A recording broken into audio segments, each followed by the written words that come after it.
The fog rolled in thick and low like it had been waiting for them, curling around the wheels of the dusty sedan as it crept down the narrow, uneven road that led to Greyhaven. Mara sat hunched in the passenger seat, one earbud in, but no music playing. She just wanted the silence to stop feeling so loud. Her father, Daniel, hadn't said a word since they crossed the town's decaying welcome sign 2 hours ago, its letters half swallowed by vines, the word home dangling beneath in faded paint like a cruel joke. He gripped the steering wheel like it was the only thing anchoring him to the world. The town emerged like a ghost from the mist. Crooked rooftops, broken lampposts, stores with signs missing letters. It was the kind of place you wouldn't even find on a map anymore. But it was here, this forgotten corner of the world, where her mother had vanished without explanation. And now, here they were, dragged into its silence like moths to a flame. Their new home stood at the end of a dead-end street named Ashwood Lane, a name Mara thought sounded like it belonged in a horror movie. The houses they passed were plain, slouching against each other like gossiping old women. But none dared sit beside the one at the very end, the abandoned house. It loomed. Its roof sagged like it was tired of keeping secrets. Its windows, caked in grime, stared outward like clouded eyes. The wood siding peeled like scorched skin, and Mara swore, she swore, that as they passed, one of the windows blinked. Not flickered. Not glinted. Blinked. "Did you see?" she started. "No," Daniel cut her off, voice flat and final. "We don't talk about that house." Mara stared at him, his jaw clenched so tightly it looked like he might shatter his own teeth. He didn't even glance her way. Just kept driving, kept pretending like he hadn't seen it too. Their own house sat just a few yards beyond the abandoned one. It was a weather-worn, two-story colonial that hadn't seen love or paint in a long time. The front porch creaked as if groaning at their arrival. As they began unpacking the car, Mara noticed something off. The neighbors, the few she could see through the fog, weren't watching them with curiosity. They were watching with fear. A woman across the street pulled her curtains tight the moment Mara's eyes met hers. A man watering dead plants turned his back quickly, whispering to someone behind a screen door. And not one of them looked toward the abandoned house. Not once. That night, as she lay in her unfamiliar room, surrounded by cardboard boxes and stale air, Mara stared at the ceiling. The wind outside wasn't howling, it was breathing. Slow. Shallow. As if something just beyond the walls was waiting for her to fall asleep. And somewhere in the silence, from the direction of the house next door, she could have sworn she heard it. A soft creak. A faint tap. Then, a whisper. So quiet it barely stirred the air. Mara. Her blood ran cold. But when she sat up and looked out the window, the one that faced the abandoned house, there was nothing there. Just fog. And a single window across the street. Open. The next morning, Greyhaven wore its silence like a second skin. Mara woke with a start, the whisper still coiled in her mind like smoke. She told herself it had been a dream, just the usual brain static. But as she stepped barefoot onto the hardwood floor, a draft swept past her ankles. Her bedroom window, the one she never opened, stood ajar. A trail of fog curled across the floorboards like it had slithered in during the night. Downstairs, Daniel was already nursing a black coffee at the kitchen table, staring at nothing. When she mentioned the open window, he didn't look up. "It's an old house," he muttered. "They do things." "What kind of things?" she asked. He didn't answer. That day, Mara explored the house. She told herself it was just curiosity, but really, she was searching for clues for her mother's scent, for something to prove the world hadn't gone entirely mad. The rooms were filled with leftover furniture from another life. A rocking chair that creaked when no one was near it, a dusty piano missing 3 keys, and upstairs. An attic she didn't know existed until she found the pull string hanging like a spider's thread from the hallway ceiling. The attic smelled of forgotten things. As she climbed the steps, the temperature dropped. Dust danced in the single beam of light, slicing through a crack in the roof. And there, in the far corner, was a stack of drawings. Children's drawings. She picked one up. A stick figure with long black hair stood in front of a house that looked exactly like the one next door. Above her, the words, "Mara's house. IT remembers." Her breath caught. She flipped through the others, all in the same childish scrawl. Some were of a girl with no face. One showed shadows with red eyes crawling through windows. Another was just the words, "Don't let them in," written over and over again. She didn't remember drawing any of them, but each one was signed. Mara, age 5. Footsteps creaked behind her. She turned, heart pounding, but no one was there. Just the open attic hatch yawning toward the hallway. She ran down the stairs, drawings in hand, calling for her father. Daniel was in the garage, shirt soaked in sweat, shoveling old boxes into a metal barrel. He snatched the drawings from her hands without a word. "Where did you find these?" he demanded. "The attic," Mara said. "Why do they have my name?" "I don't remember any of this." His eyes darkened. "It's starting again." Before she could ask what that meant, he lit a match. One by one, the drawings curled and blackened in the flames. The ink bled and sizzled. "We're not talking about this," he said. "But Dad," he turned to her, and for a second, she didn't recognize him. His face wasn't angry, it was terrified. "Mara," he said, voice low, "some things are better forgotten." That night, she couldn't sleep. Every creak of the house made her jump. The air felt heavier, like the walls were leaning in. At 2:11 a.m., her bathroom mirror fogged up on its own. She hadn't taken a shower. The light flickered, and when she wiped the mirror clean, her reflection smiled half a second too late.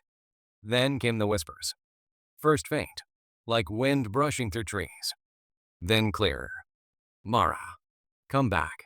You promised." She covered her ears, heart thundering. But the sound wasn't coming from outside. It was coming from inside the house. From the walls. From the mirror. From her. Greyhaven High felt like a relic, fluorescent lights that buzzed too loudly, hallways lined with faded lockers, and classrooms that smelled faintly of mildew and chalk. Mara was the new girl, the one everyone glanced at but no one spoke to. Whispers trailed her like perfume. She heard her name pass between lips that quickly fell silent whenever she turned around.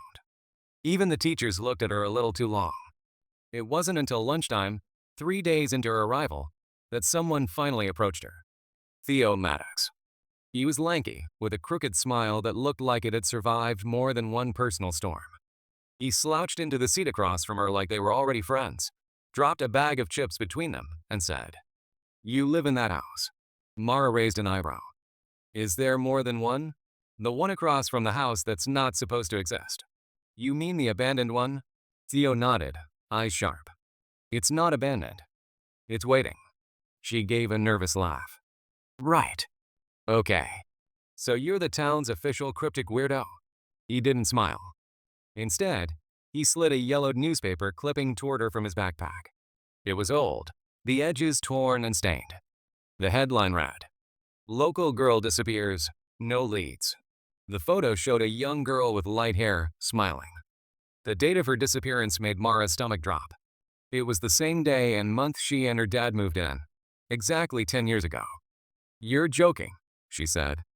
Theo's voice dropped. "She was my sister. Elise. They said she ran away, but she didn't. She was taken." "By who?" He glanced around the cafeteria like someone might be listening. "The house. It took her. No one believes me, but I've seen her. Heard her." Mara felt a chill crawl up her spine. "You mean, like, a ghost?" "Worse. It's like she's trapped, somewhere between here and not. And now.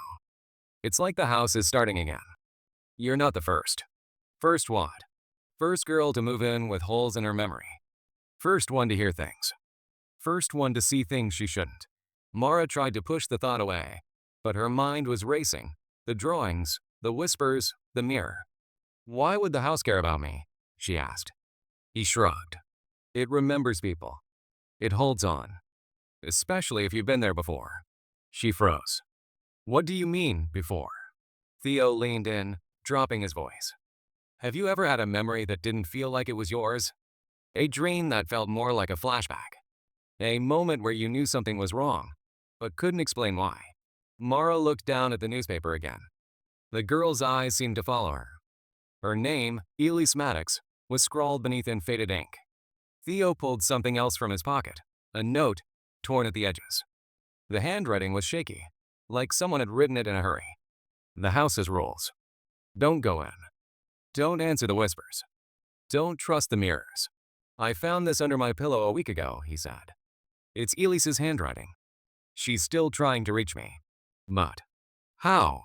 The house lets things slip when it wants to. Like it's testing you. Seeing if you'll come looking. Mara's skin prickled. And if I do? He didn't answer. The bell rang. Theo stood, shoving the clipping and note back into his backpack.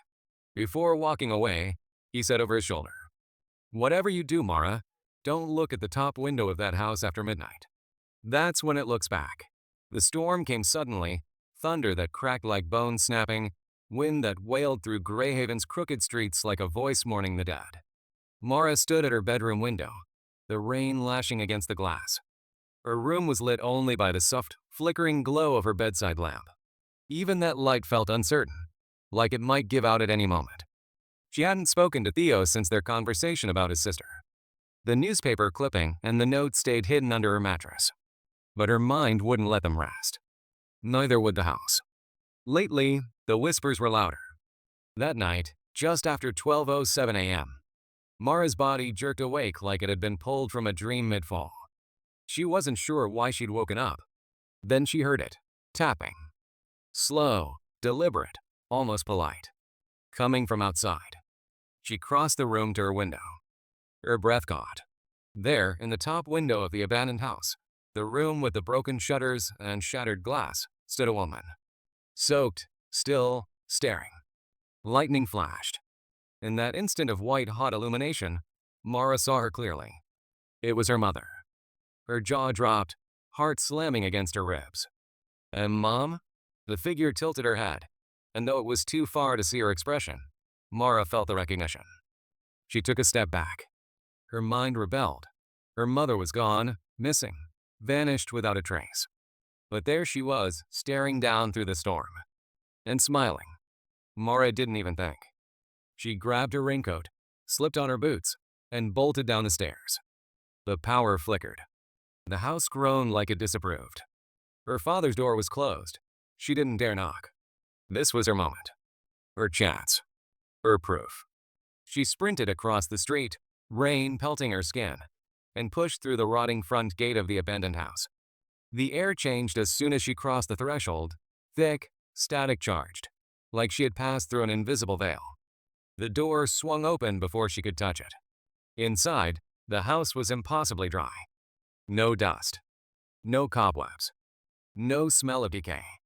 Instead, it smelled faintly like baby powder and lavender. Like her mother. "Mom?" she shouted. No answer. Just the creak of wood stretching. Breathing. She climbed the staircase, each step bending under her weight like it was deciding whether or not to hold her. She reached the landing. The hallway stretched longer than it should have, impossibly so. A door opened at the far end. She approached, heart thudding.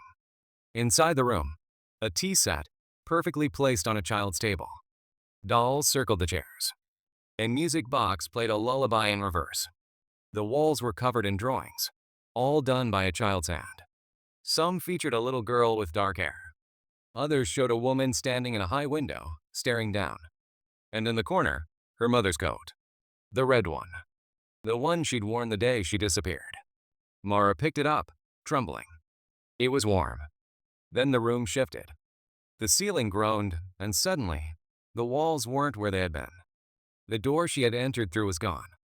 The window was now on the floor. The tea set clattered and spun in midair as the house breathed around her, bending the laws of space. Mara. She turned. Her mother stood behind her, soaked, smiling, and wrong. Her eyes were too dark. Her skin too smooth. Her movements too slow, like someone trying to be human. Mara stumbled back, tripping over the edge of a rug, and landed in her own bed. Just like that. Gasping. Soaked to the bone. Rain still hammering the windows. The light flickering. She looked down. Her boots were muddy. Her fingers clutched her mother's coat. The same red one. She wasn't dreaming. She had been there. But the worst part wasn't what she saw. It was what she felt. For a second, when her mother had spoken her name, she had wanted to go to her. She had felt welcomed. Claimed. The house wasn't just luring her in. It was reminding her that it already had her once before. The house had left its mark on Mara, not just in the muddy shoes or the coat she still clutched, but in the pit that had formed in her stomach. That feeling, like it was calling to her, wrapping its fingers around her mind, reminding her that it wasn't finished with her yet. She spent the next morning in a fog, trying to ignore the creeping unease. Her father, Daniel, had stayed up late, a bottle of bourbon half empty on the kitchen counter. She found him slumped in the chair by the window, his eyes hollow with sleeplessness. "You're not going back there," he muttered without looking at her, the weight of his voice like a command. But his gaze flickered to her coat. The one she had found in the house. The one that shouldn't have been there. "I told you to stay away from that place." Mara stared at him, words caught in her throat. The house was watching her again. She could feel it. But the real question was, why hadn't her father ever told her about it? Why had he never mentioned the truth about her mother's disappearance? About the town. "Dad," she began, her voice trembling. But he silenced her with a sharp look. "Don't," he snapped. And for a moment, something dark flashed in his eyes. "You don't understand. None of this. It's not for you." Mara's frustration bubbled up. "You've been acting strange, and I know you're hiding something." A long silence followed. Then, with a heavy sigh, Daniel pushed himself out of the chair and walked to the back door. His back was stiff, his movements guarded. He wasn't meeting her eyes. "I'll tell you what I know," he said slowly, as if every word cost him something. "But not now. Not here. I've tried to forget. I don't want you getting dragged into this mess." But Mara wasn't going to wait. She needed to know. Needed answers. That night, as the storm outside thrashed against the walls of their small house, Mara followed her father, staying hidden in the shadows. He went to the attic. The attic was where her mother had kept all the old boxes. Things she never spoke about. Things Mara wasn't supposed to touch. But now, there was no turning back. She followed Daniel up the stairs, the heavy scent of dust and mildew suffocating the air. The attic door creaked open. Daniel paused before entering, and for a moment, he looked like a man ready to face something he feared more than anything else in the world. He stepped inside, and Mara followed, heart pounding. The attic was colder than the rest of the house, the floorboards creaking under her weight. But there, in the far corner, was a chest. Wooden, old, with scratches on its surface that Mara didn't remember from before. She'd seen this chest. She'd touched it as a child, before they left Greyhaven. Before everything changed. Daniel knelt before it, his hands trembling as he unlocked it with an old, rusted key. "Don't open it," he whispered to himself more than to her. But Mara could see the contents. The faded photographs. The old letters. And something else. A book. She approached him, unable to help herself. Her fingers brushed against the edges of a photograph. The faces were unfamiliar, except for the one woman in the center. She looked so much like her mother, but younger. The background was unfamiliar, an old, crumbling house similar to the one they now lived in, though with no visible signs of damage. "You should go," Daniel warned, his voice breaking as he flipped open the book. He didn't want her to see what was inside. But it was too late. Mara's eyes caught on a name in the corner of the photograph. Greyhaven. Her blood ran cold. Her heart skipped a beat. "Dad," she whispered, "why haven't you told me about this place?" About the house. Daniel didn't answer immediately. Instead, he stared at the book like it was burning him. Then he spoke, his voice thick with regret. "Your mother and I, we weren't supposed to meet here. Not in that house. Not in this town." The words hit her like a slap. "What do you mean?" "You were born here." He laughed bitterly. "We both were. Your mother and I grew up in Greyhaven. But it's not what you think. The house. It calls to you. It feeds off your memories. It pulls you in." She couldn't breathe. "No, Dad. It's just a house." "No," he said softly, the weight of his words sinking into her bones. "It's not just a house. It's alive." Mara recoiled. "What are you talking about?" He looked at her finally, eyes wide, desperate. "The house takes what it wants. It took something from me, from your mother, and from you. It's been feeding on us for years." "What?" Mara asked, heart hammering. "What did it take?" But Daniel didn't answer. Instead, He reached into the chest and pulled out an old, weathered photograph. A picture of a young boy, a child with strikingly familiar eyes. "This is your sibling," he said, voice raw with emotion. A child who shouldn't have existed. Mara froze. Her pulse quickened. A sibling. The room spun. The photograph, the book, the strange, haunted energy of the house.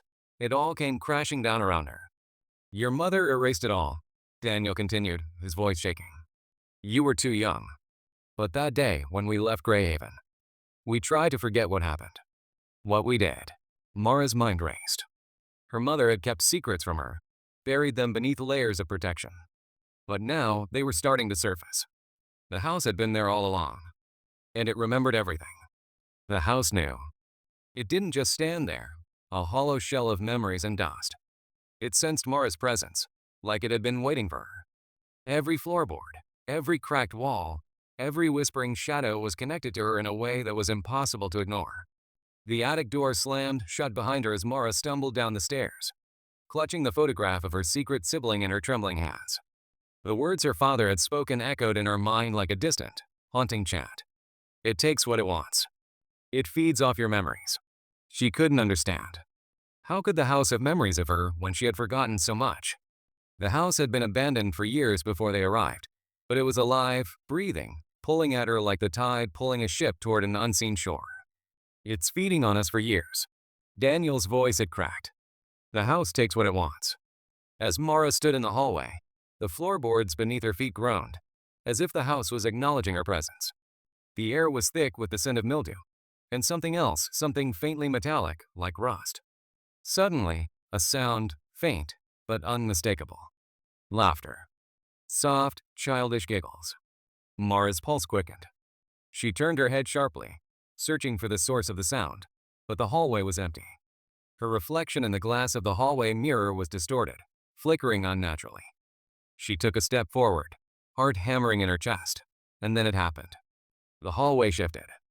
The walls trembled, and the floor beneath her feet buckled slightly. She gasped, stumbling back as the dark wood of the hallway stretched and warped, creating a path she didn't recognize. The house felt like it was growing, expanding and contracting with a pulse of its own. It was alive. It remembered. Her feet moved of their own accord, drawn down the new hallway, her fingers brushing the walls as if searching for answers in the peeling wallpaper. The air was heavier here, thick with something intangible. Another laugh. Closer this time. Mara turned a corner, her breath caught in her throat. A room she had never seen before, a small child's bedroom. The walls were painted with faded colors, a pale pink, now cracked and peeling. The furniture was old, the edges of the bedposts worn down from use, but the strangest thing was the tiny wooden chair in the corner. It was perfectly new. Her heart slammed in her chest. She had seen that chair before. It was the same one her mother used to sit in, the one she remembered from her childhood. The one her mother had kept beside her bed when Mara was sick, when she was too young to understand the world. But there was a strange weight to it now, a presence. And that's when she saw it. A drawing. It hung on the wall beside the chair, pinned there with an old, rusted nail. The paper was yellowed, the lines faded, but the image was unmistakable, a small figure of a child, scribbled in crayon. The drawing wasn't of Mara. It wasn't of anyone she recognized. But in the corner, written in her own handwriting, was a name. Lilith. Mara's breath caught in her throat. She hadn't written that name. She hadn't even known that name. Yet here it was. A name from the past. A name that had been erased. The room seemed to close in around her. The air was thick with the scent of dust. But something else was there, too. Something sweet, almost intoxicating. The faint sound of a lullaby echoed from somewhere deep within the walls. It was soft at first, barely audible. But as Mara took a step closer, it grew louder. It was a melody she recognized, the one her mother used to sing to her when she was little. But this time, it was twisted. Reversed. It didn't sound right. And then she saw it, the shadow in the corner of the room. A tall figure, tall enough to be a man, but with the shape of a shadow, like it wasn't quite solid. It was moving toward her, its presence growing colder and colder, like it was made of smoke. Mara froze. The shadow reached out with long, thin fingers, and she felt a wave of nausea crash over her. It was the same feeling she had when she'd first seen the abandoned house, like something was clawing at her from the inside out, trying to take something she couldn't understand. "You remember me, don't you?" The voice was soft, a whisper, but it sounded like it came from all around her, from the walls, from the very air she breathed. It was familiar, like a lost memory trying to come back. Mara gasped, stumbling back, her eyes wide with fear. "Who are you?" But the shadow didn't answer. Instead, it melted into the wall, and the lullaby faded into silence. The house was silent again. Too silent. Mara stood there, trembling, her heart racing. She didn't understand what had just happened, but she knew it was connected to Lilith, to the name she had found, to the secrets her father had buried. The house wasn't just a place. It was feeding off her memories, her fears, her lost pieces. And it had been waiting for her all this time. Mara had always believed that once you left something behind, it stayed in the past. A forgotten chapter, a closed door, a sealed letter. But the house had shown her that wasn't true. Nothing was ever truly left behind. It waited. It remembered. And now the town was starting to feel like it, too, like it was waiting. After that night in the attic, with the eerie whispers and the memories that belonged to someone else, Mara couldn't shake the feeling that something was terribly wrong in Greyhaven. At first, she chalked it up to the fear and disorientation of living in a house that seemed to twist reality with every passing hour. But the feeling only grew stronger, gnawing at her every time she stepped outside. Every time she saw the familiar faces of the neighbors and townfolk. The roads never seemed to go anywhere. Mara had noticed it the day before when she and Theo had driven out to the edge of town, hoping to find some trace of the girl who disappeared 10 years ago. They had driven for what felt like hours, but when they looked back, Greyhaven was just there. Still, like a painting that refused to fade. The roads were endless loops, and the town had swallowed them whole, as if it were designed to trap them. At first, Mara thought it was just bad navigation. But now, with the chill in the air and the strange sensation that time had slowed, she couldn't shake the feeling that something was terribly off. The town. Theo's voice cracked through her thoughts, dragging her back to the present. "Something's wrong, Mara." She looked at him, her breath shallow. "What do you mean?" I don't know. But I feel it. The people. They don't seem real anymore." Theo's eyes were darting around nervously, watching as the shadows lengthened across the empty streets. "It's like they're stuck. Like they're just repeating the same thing over and over again." The two of them stood in the middle of the street, surrounded by houses that looked exactly the same. The same peeling paint, the same perfectly trimmed hedges. But there was no movement. No cars passing by, no voices, no sign of life except for them. Mara's heart began to race. They don't look like that normally, do they?" Theo's expression grew darker. "No. I swear those people, the ones walking past us right now, they were standing there earlier. I saw them. They're just repeating themselves." It was true. One of the neighbors, a woman in a faded floral dress, was walking past them for the second time. She didn't seem to notice them, her gaze fixed on some distant point. Her steps were stiff, like a mannequin in the process of being wound up for another turn around the street. And when she reached the end of the street, she turned around, her face unchanging, and started back in the same direction. Mara's stomach dropped. Theo's voice was tight with fear. "This town, it isn't real. It's a projection." Mara felt the blood drain from her face. "What are you talking about?" "Look at the sky," Theo said, pointing. "It doesn't move. It's not the same sky we saw when we first got here." Mara looked up, and her breath caught in her throat. The clouds were thick and low, casting an unnatural, oppressive grayness over everything. But it wasn't just that.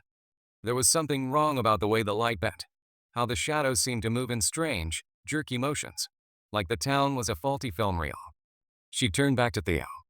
"The house. It did this. It's doing this to us." Theo nodded, his face pale. "It's feeding off our fears, our memories. And now, it's using the town to keep us trapped." Suddenly, the street seemed to grow colder. The temperature dropped, and Mara felt a shiver travel down her spine.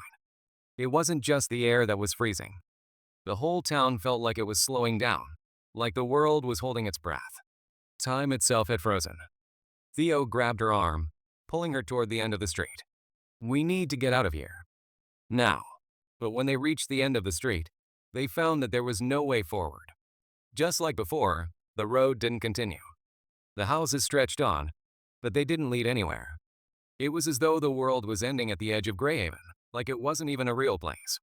"No, no, no, no," Mara whispered, panic rising in her chest. She turned to look back at the town, at the street she thought she knew so well, but it was shifting, warping. The houses were beginning to flicker, like a bad signal on an old television. People were walking, but their movements were wrong, jerking unnaturally, like marionettes controlled by invisible strings. "Mara, we can't leave," Theo said, his voice shaking with fear. "It's not just the house that's trapping us. The whole town is a projection. It's built on lies." "But how?" Mara's voice wavered. "How is this even possible?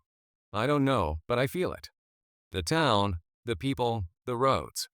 They're all part of the house. The house is using us to feed." Theo's eyes widened with realization. "We're not just trapped in a house. We're trapped in a memory. And that memory, it's alive." The ground beneath their feet groaned, and Mara stumbled, her vision blurring. For a moment, she couldn't see the town at all. It was as if the world had folded in on itself. Everything is wrong," Mara said softly. "We're never going to escape." Theo grabbed her hand, pulling her back toward the house. "We have to go back. We need to understand what it wants, before it takes us." But Mara wasn't sure they could ever leave again.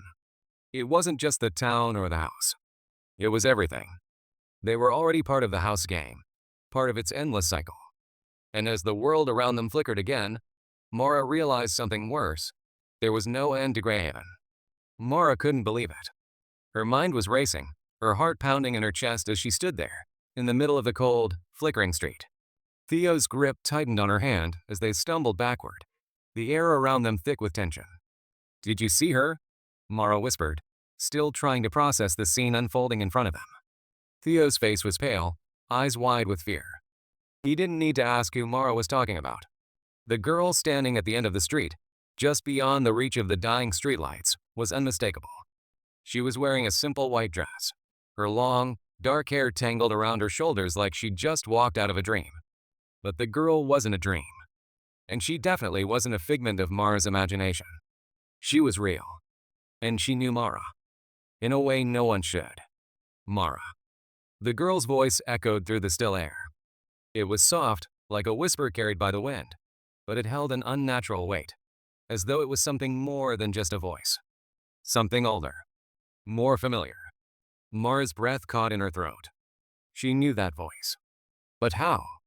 "Mara," the girl said again, this time taking a slow step forward, her feet gliding over the cracked pavement, not making a sound. "I've been waiting for you." Theo pulled Mara closer, his eyes locked on the girl with a mixture of dread and confusion. "Who is she, Mara?" he asked, his voice hoarse. But Mara couldn't speak. Her legs were frozen, her mind struggling to make sense of what was happening. It was as if the girl in front of her was out of place, yet strangely familiar. The girl smiled, a faint, sad smile. Her eyes were dark and empty, like holes in the fabric of the world. But Mara wasn't scared of her. Not in the way she should have been. "Lilith," Mara whispered, as if the name had been hidden deep in her memory, buried under layers of forgotten time. Theo's jaw tightened. "You remember her, don't you? The girl who disappeared." Mara's eyes widened. She was dizzy, her body feeling as if it were being pulled in every direction. "No, it can't be. She's." Lilith's smile widened, and she tilted her head slightly to the side, her gaze never leaving Mara's. "I've always been here, Mara. I'm the reason you came back." Mara shook her head, the confusion deepening. "No, no, You don't remember," Lilith continued, her voice dark and smooth, like silk sliding over stone. "But I remember you. I remember the day you left me behind. I remember what you did to me." Mara's stomach twisted, her pulse racing as memories started to fracture in her mind.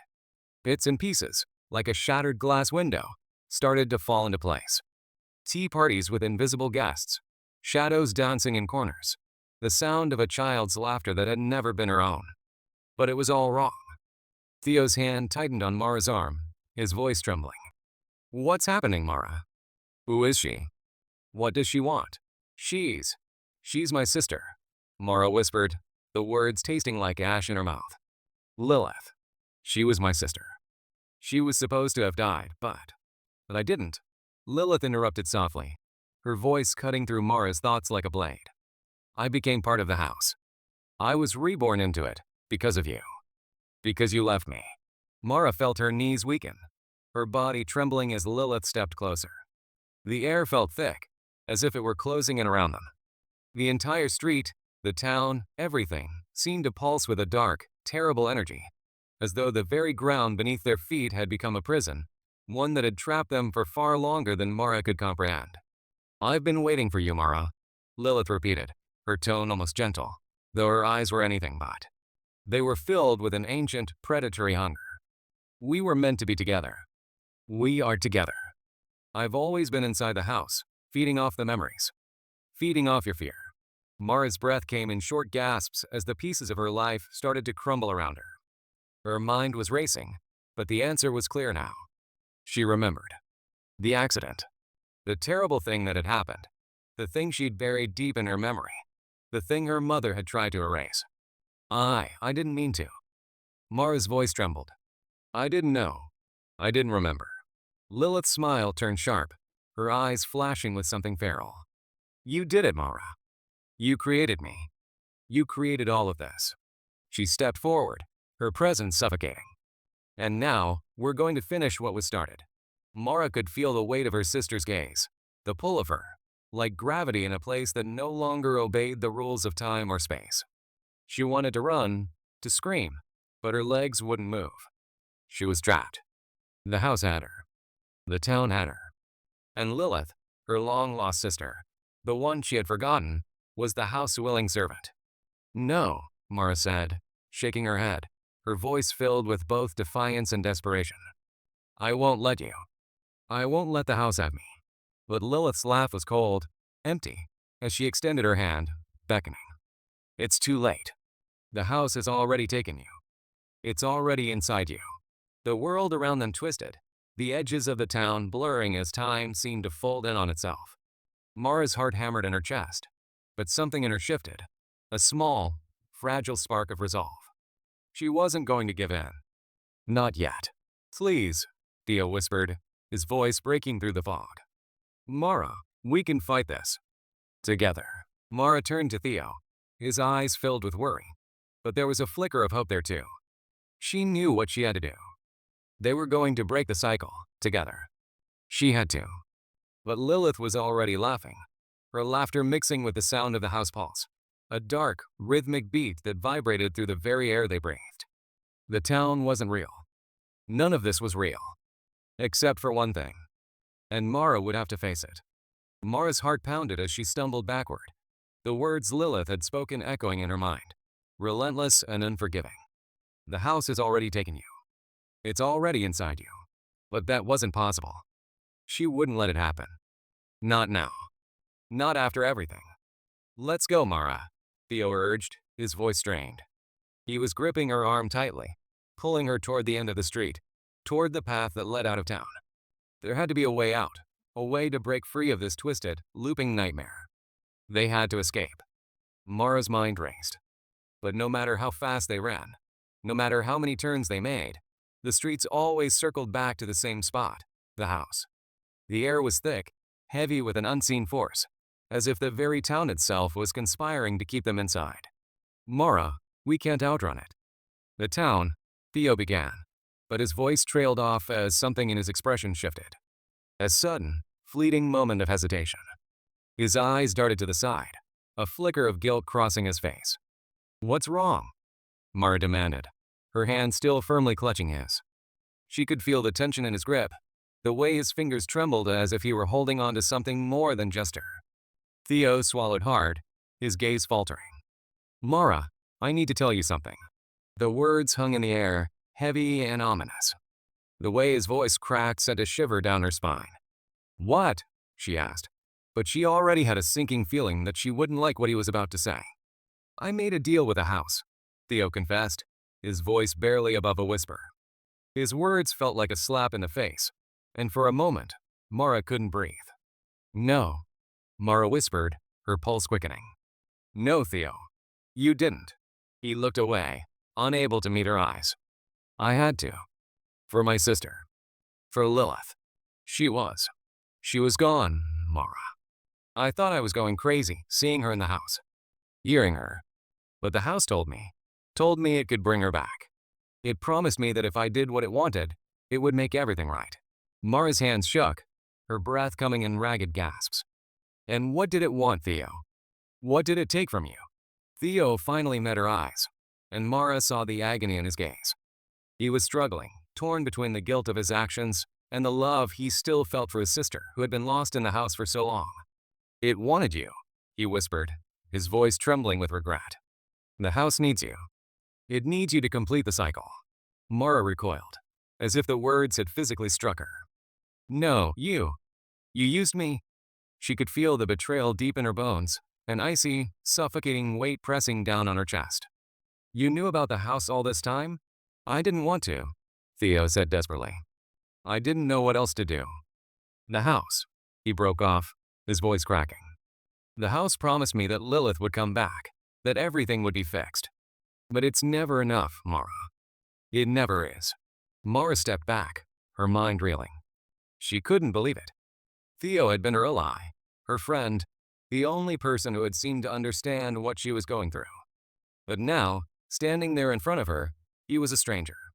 A boy who had sacrificed her for his sister. "You used me," Mara repeated, her voice trembling with anger and betrayal. "You used me to save someone who wasn't even real. You let the house manipulate you." Theo's eyes filled with tears, but there was no stopping the truth now. "I thought it was the only way, Mara. I thought I could fix it all. But now," he stopped, shaking his head. "Now it's too late. The house doesn't care about us. It only cares about its cycle. About you. And it's already begun. It's already." Before he could finish, the ground beneath their feet trembled, the air crackling with dark energy. Mara looked around, panic rising in her chest. The streets were starting to shift again, the buildings warping and distorting, as if the world itself was being consumed by the house influence. "No," she gasped, her heart racing. "It's too late. We have to." But then, the ground opened up beneath them. It was as though the earth itself was swallowing them whole. Theo screamed her name, but his voice was drowned out by the deafening noise of the house power, its hunger. The world spun wildly, and Mara's vision blurred as she was pulled into the abyss. Everything went dark. And then she was back. Back in the house. Mara gasped for air, sitting up on a cold, hard floor.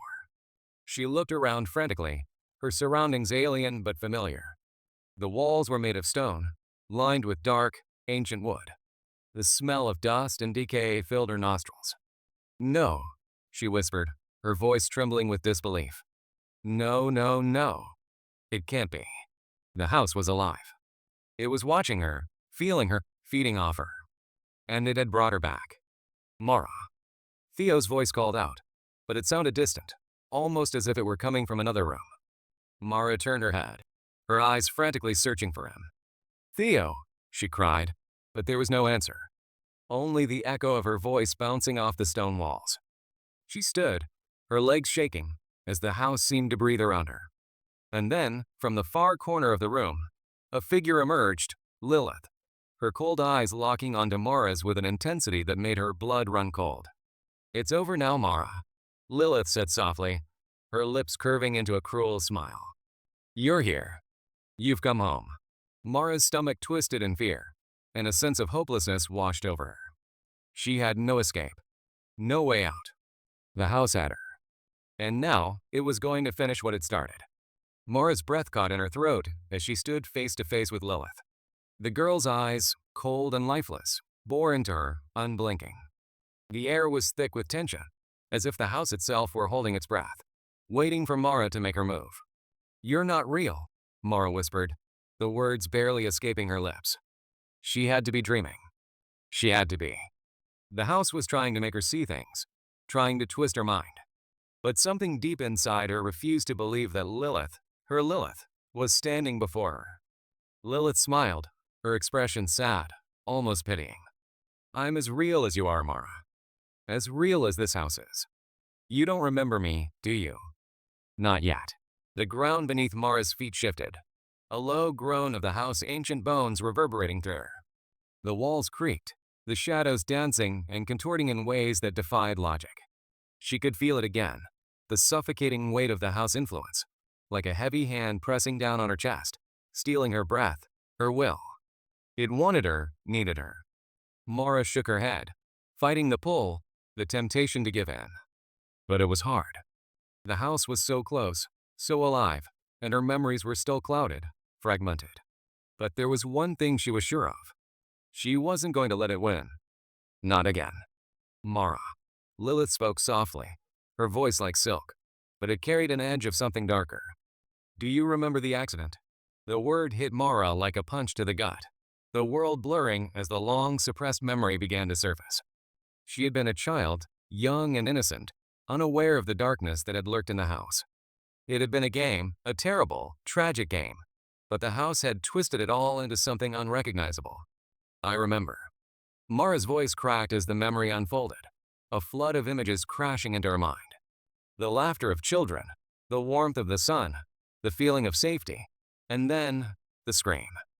The scream of her secret sibling, the one no one had told her about, the one who had vanished that day. The house had taken Lilith. It had killed her, in a sense, and then erased all of it from Mara's memory. Her mother had done it, wiped the slate clean to protect her. But the house, it never forgot. Mara's stomach twisted. It wasn't me. I didn't mean to. No, Mara, Lilith interrupted, her voice soft but firm. You didn't mean to. But you did. And the house remembers. Mara's mind reeled, but the truth was slowly sinking in. The accident wasn't an accident at all. It was a moment of terrible carelessness, something she hadn't even fully understood until now. She had been playing, running through the house, laughing, and then Lilith had followed. They'd both been too young, too curious about the dark corners of the house. And when they got too close to that forbidden room, it had taken Lilith. Mara shook her head, trying to push the memory away. It wasn't my fault. I didn't know. I know you didn't, Lilith said gently, her cold eyes softening. But the house knows. It always knows. And it's using that pain, that guilt. It's feeding off it. It always has. Mara turned, her eyes frantic, searching the walls, the shadows, the very air. The house was alive, hungry, ready to finish what it had started. She was its prize, its fuel, its key to completing the cycle. But she couldn't let it happen again. Not like this. She had to end it. She had to fight back. Mara's legs shook, but she stood firm. No, I won't be a part of this. I won't let it keep going. Lilith stepped closer, her feet silent against the stone floor, as if the house itself was guiding her. You don't understand. It's already done, Mara. It's too late. You're here. The cycle is complete.